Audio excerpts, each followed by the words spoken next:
Егер өтірікті айтатындай себептер болатын болса, оған рұқсат етілген жағдайлар бар.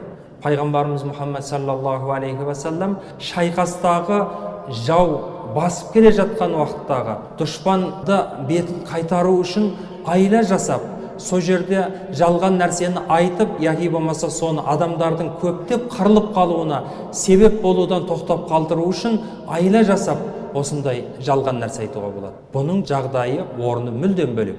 Және екі адамның арасын татуластырып, дұрыстап жіберу үшін айтылатын болса, бұл да жайыз болып саналады. Екі адам, біреулер арада ғайбат айтып, өтірік айтып, өсек айтып, бірін-бірін арасына алауыздық салып қойған. Сол адамдар бірін-біріне татуласайын десе, ішіндегі менмендік жібермей жатады. Ішіндегі кек, ашу, ыза жібермей жатады. Сол кездерде сізді пәленше жақсы деп айтты. Ол кісі сіз туралы пікірі жақсы екен, онша жаман сөз айтып жүрген жоқ, сіз туралы жақсы мақтап жүр деп сол адамдар татуласып кетуі үшін, әлгі сөзді естімеген болса да дұрыстап жіберу үшін айтылатын болса, онда бұл жайыз болып саналады. Үшіншісі, ер мен әйелдің арасын татуластыру үшін айтылатын. Өйткені ер мен әйелдің арасында алауыздық туатын болса, балалар жетім қалады. Онда қоғамға сызат түседі.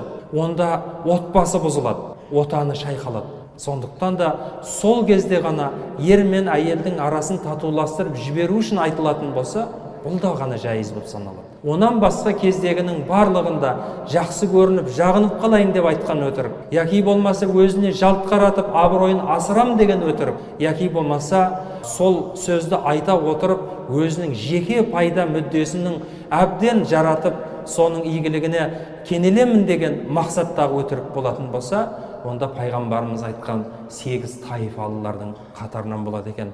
Алла Тағала біздің баршамызды одан сақтасын.